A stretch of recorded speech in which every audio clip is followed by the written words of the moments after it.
Putus dari Tarik Halilintar, sederet nama pesohor tanah air disebut-sebut memiliki kedekatan dengan Fujianti Utami atau Fuji.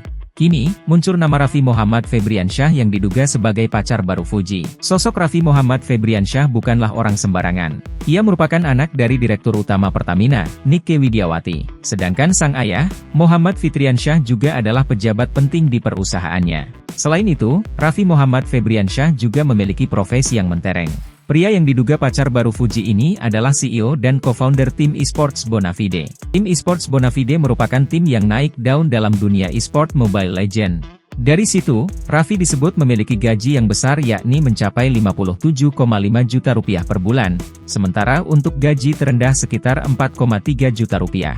Namun itu belum termasuk benefit lainnya. Sosok Raffi jadi sorotan lantaran beberapa kali menghabiskan waktu bersama Fuji. Hal tersebut membuat Raffi diduga sebagai pacar baru Fuji. Saat itu keduanya sempat menikmati makan malam bersama di sebuah restoran.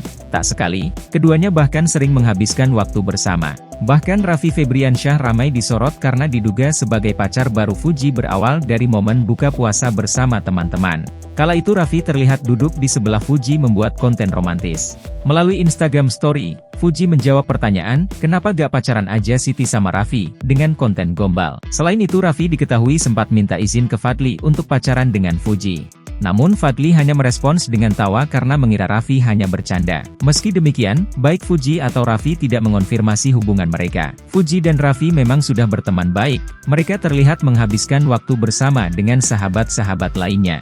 Di sisi lain, netizen menilai jika Fuji dan Raffi cocok menjalin hubungan asmara. Terlebih, Fuji sempat memanggil dengan sebutan saing saat ulang tahun Raffi. Netizen pun ramai memberi dukungan kepada Fuji untuk berpacaran dengan Raffi. Menanggapi hal tersebut, Fuji nampak enggan memberikan komentar lebih jauh.